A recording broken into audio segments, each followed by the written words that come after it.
Hello and welcome back to my channel. This is Cam and I'm so excited to finally be filming my summer TBR. I am usually reading at peak level in the summer. However, I defend my dissertation in about a month. So a lot of July is going to be spent doing, grad school stuff. But after that, I should be able to have all the time that I want to read and apply for jobs. So I ended up picking out 10 books that I am sort of keeping on my menu for what I want to read this summer.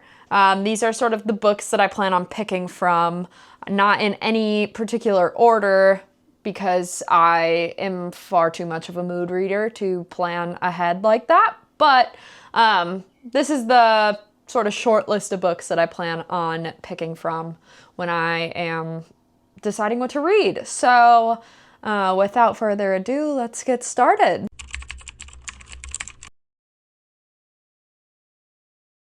Okay, so the first two books that I want to talk about are both Aardvark book box picks.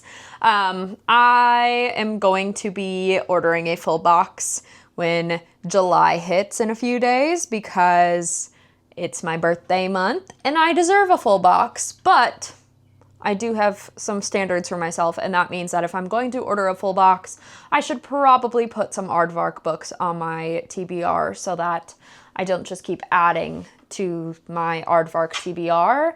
I need to actually read some. So the first of those two that I put on this TBR is 5. I am so excited to read this book. This is a short one, so I expect to be able to read this sort of like in a day or so time frame, which is going to be really nice.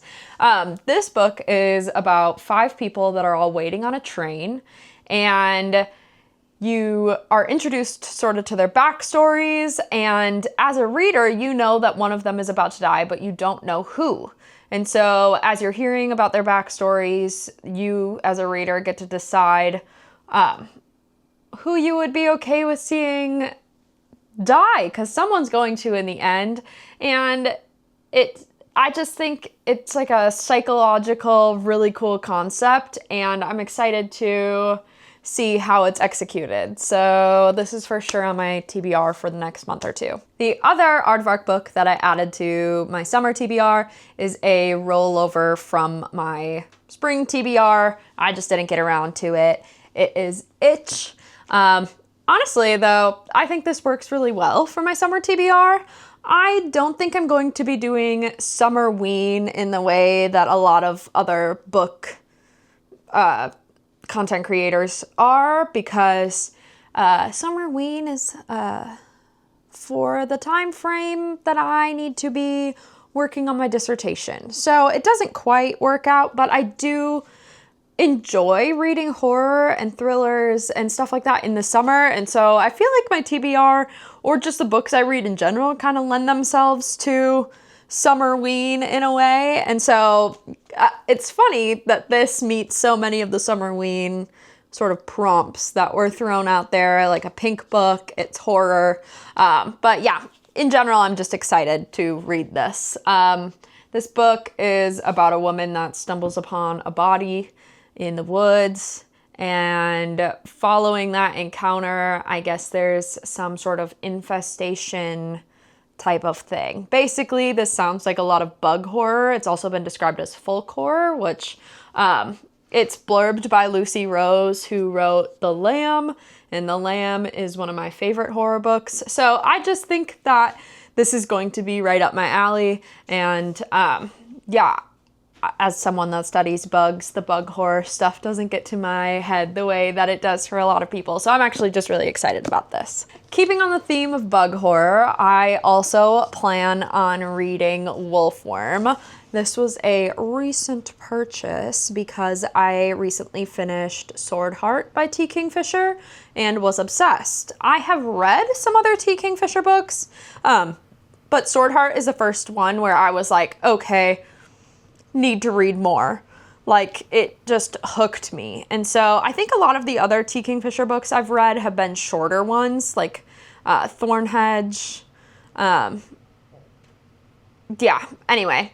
But I think that I'm really going to enjoy this horror book. This is about a scientific illustrator that goes to work with an entomologist. And basically, from what I've gathered, there's just a lot of bug horror. It's nasty. But I've also been told that this has the same sort of humor and writing style that I fell in love with while reading Sword Heart. So I'm just excited to sort of merge the horror with the writing that I loved so much in that book. I think that this will be a great read for me. Sticking with the horror theme, I've got a silly book up next. I am planning on reading Crafting for Sinners this summer. I picked this out on Indie Bookstore Day because my friend found it at the bookstore and was like, this is just right up your alley. It sounds like it is going to be funny horror. Basically, a girl is working at a crafting store. She gets fired, and before leaving like she's supposed to, she decides she wants to steal some stuff from the store.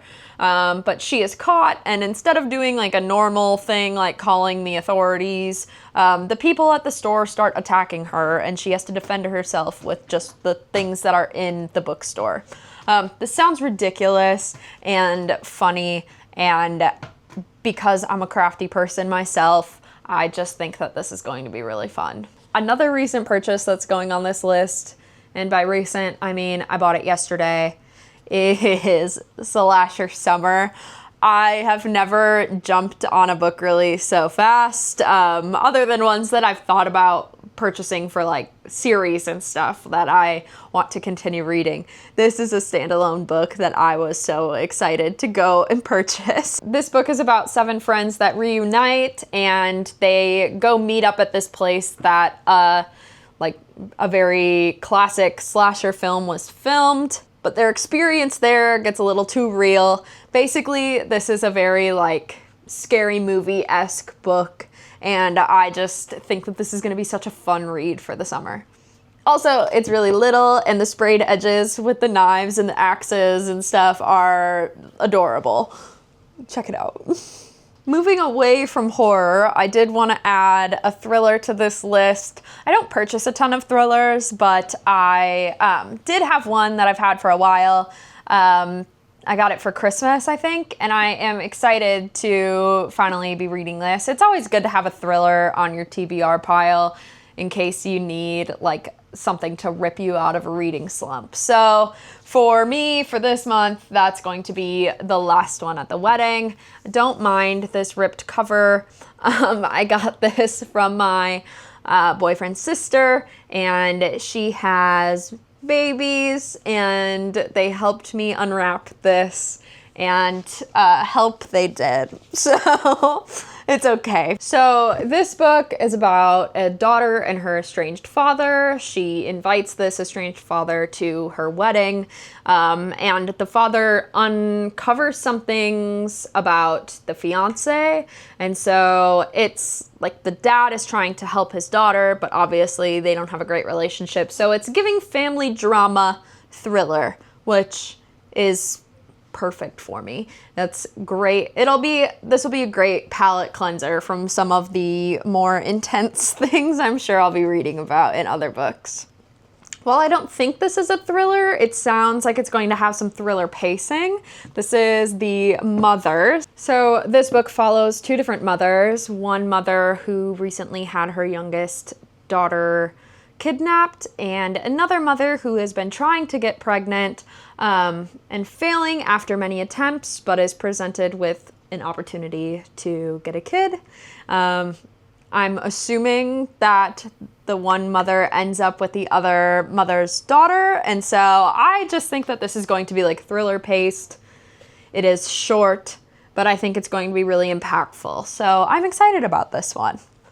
Another book that seems like it's going to be short but very impactful is Lucky. I am so excited to read this one. This is about a woman and her boyfriend that are thieves. They rob a bank, I think it is, it doesn't say, it just says that they pulled off $1 million heist. After this heist, she sort of separates herself from that life, and one day she buys a lottery ticket on a whim, and it is a winner. But she's sort of left with a predicament because if she goes and cashes in this lottery ticket, then she will get caught for the crimes that she committed.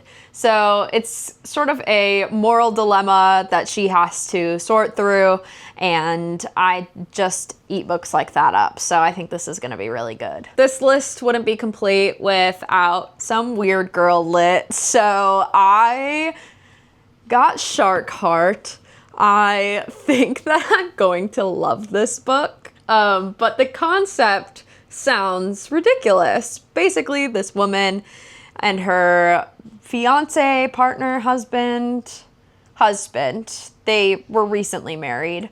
They find out that he is diagnosed with a rare terminal condition, and although it sounds wacky in our world, it's normal in theirs. He is diagnosed to be turning into a great white shark.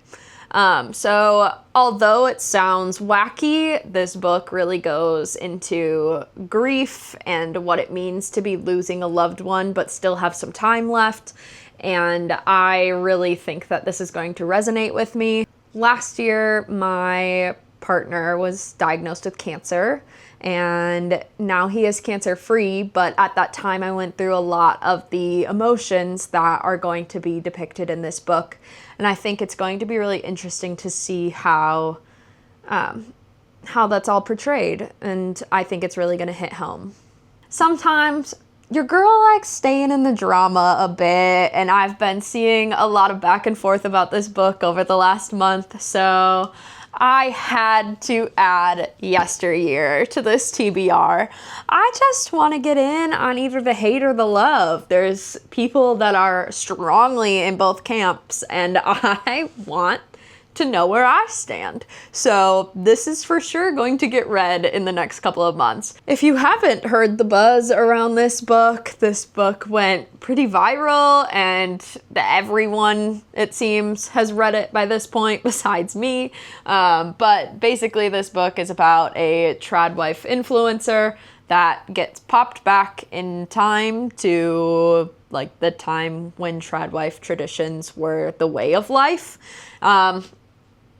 That's really all I know about it, besides the differing opinions that people have on this book. I think I'm gonna like it because I think that the trad wife influencer-y stuff is interesting and pretty delusional. Just like the whole traditional values of it all is not something that I prescribe to in my life, and so I think I'll be able to see the humor in this and the satire in this in ways that some people don't. So I think I'm going to enjoy reading this book, but I am anxious to have it read and be able to interact with that discussion more online. Well, we did it. That is my entire summer TBR that I picked out.